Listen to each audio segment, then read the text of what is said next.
et le moteur s'est arrêté. Vous savez, ça va vite, hein. Je suis bloqué. Les pompiers étaient déjà là. Je me suis retrouvé aspiré dehors. Ping, ma femme, ping, mon gamin. Je me suis dit, ça y est, c'est le tunnel, c'est la mort.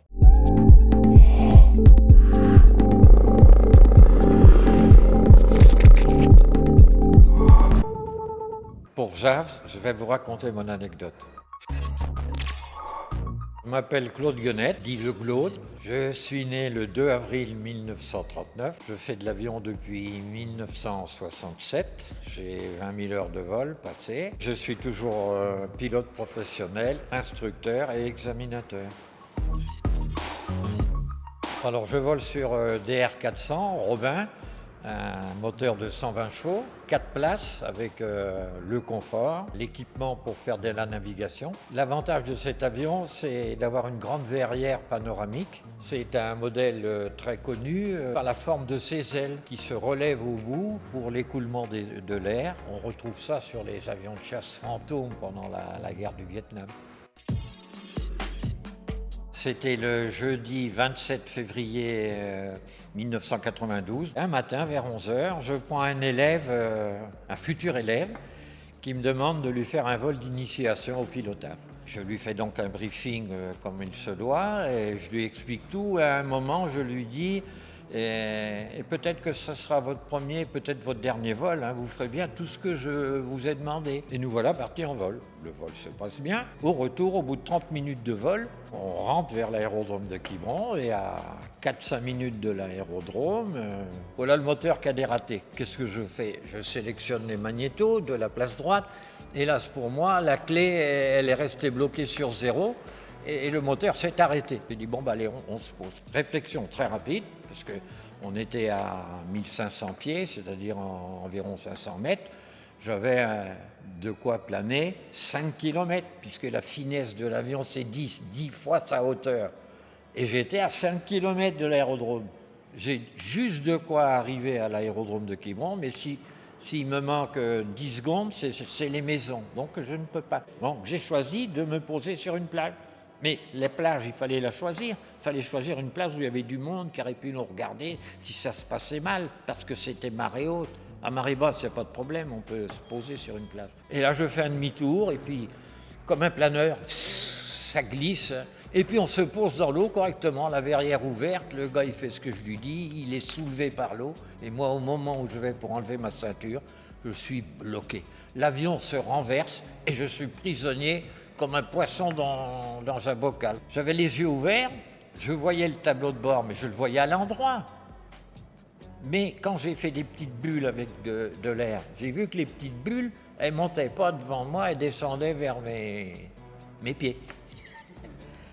Je me suis dit, t'es à l'envers, pas moyen de péter la verrière. J'ai réussi à me glisser à l'arrière, prendre une bouffée d'air pendant 30 secondes dans ce qui restait au pied des sièges arrière, et je redescends dans l'avion. Et là, je regarde ma montre et j'ai dit, c'est pas plus dur que ça de mourir. T'auras qu'à aspirer l'eau, puis c'est fini. Et à ce moment-là, j'ai vu une porte noire avec des lumières blanches autour que j'ai jamais vues sur la Terre. Et j'ai entendu une musique que j'ai jamais entendue sur la Terre. J'ai entendu causer. J'ai voulu ouvrir la porte. Mon bras a disparu dans la porte. J'ai retiré, j'ai vu mon bras. Je l'ai remis, il a disparu. Je me suis dit, ça y est, c'est le tunnel, c'est la mort. Et là, j'ai vu 2 flashs. Ping, ma femme, ping, mon gamin. Mon gamin qui était sur la plage, qui regardait l'avion à l'envers. Non, mais c'est dingue, ça. Quelle transposition. Et là, je me suis dit, tu ne peux pas laisser un gamin comme ça tout seul. Je ne sais pas ce que j'ai fait. Est-ce que au lieu d'aspirer l'eau comme j'ai voulu, est-ce que j'ai crié une pression qui a pété la verrière? Je me suis retrouvé aspiré dehors, comme avec le bruit d'un bouchon.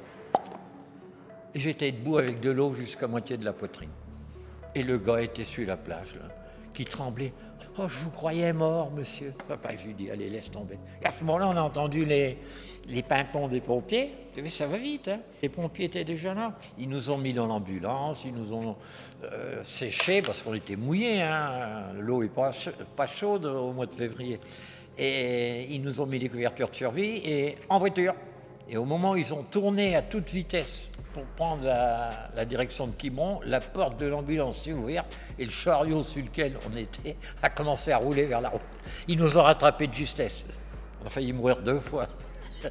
Bon, après, on arrive chez le Toubib. Le docteur qui m'auscultait dans le dos, qui me disait arrête de respirer, que je vois si tu as de l'eau dans les poumons. Et puis, il y avait un flic qui m'avait mis une tétine dans la bouche en me disant souffle pour voir si tu n'as pas de l'alcool. Alors, je dis les gars, pas tout à la fois, quoi. Laissez-moi péter tranquillement. Voilà. Alors, moralité, j'aimerais pas être un poisson rouge dans un aquarium. Moi, j'ai toujours volé à Quiberon au-dessus de l'eau. J'ai toujours eu l'idée qu'un jour, j'aurais une panne. Ce qui fait qu'à chaque fois que j'ai eu l'impression d'avoir un problème, je disais, je ferai comme ça, je ferai comme ça. Effectivement, je me suis bien posé sur l'eau. Contrairement à des gens qui disaient, c'est pas comme ça qu'il fallait faire, il fallait faire une glissade. Non, non, j'ai bien fait, se poser tout droit, sur la queue, à la vitesse minimum, etc. Et l'avion en fourne. D'ailleurs, les photos de l'avion après l'incident prouvent que le train d'atterrissage, l'hélice n'avait pas souffert, rien n'avait souffert, simplement l'avion avait culbuté à l'envers. Donc, anticipé. Après cet incident-là, cette anecdote-là, il y a des gens à l'aéroclub qui m'ont dit « Mais Claude, ça fait 15 jours que tu nous parles qu'il y a quelque chose qui va se passer, que c'est pas normal, etc. » Et moi aussi, pendant ces 15 jours, je me suis rappelé que je faisais un rêve toutes les nuits où j'étais dans une vieille voiture traction avant, je descendais l'avenue de Port-Aliguin et je tombais dans le port. Impossible de tourner le volant. Et je descendais et l'eau montait dans la voiture, montait, comme dans l'avion. Et puis je me réveillais en sursaut. Et du jour où l'accident d'avion a eu lieu, ça a été fini, j'ai jamais refait ce rêve. Pourquoi ai-je fait ce cours à ce jeune homme qui m'a dit « Mais vous le saviez qu'on allait avoir cette affaire ? Vous m'avez dit c'est peut-être votre premier, votre dernier vol, il faudra faire comme ci, il faudra faire comme ça. » Comme si vous l'aviez déjà vu d'avant. Je ne sais pas où je vais chercher ça. Et puis, je vais vous dire, 4 mois après cet incident dans la mer, pour la première fois de ma vie, je traversais l'Atlantique Nord en monomoteur. Et je l'ai fait 12 fois.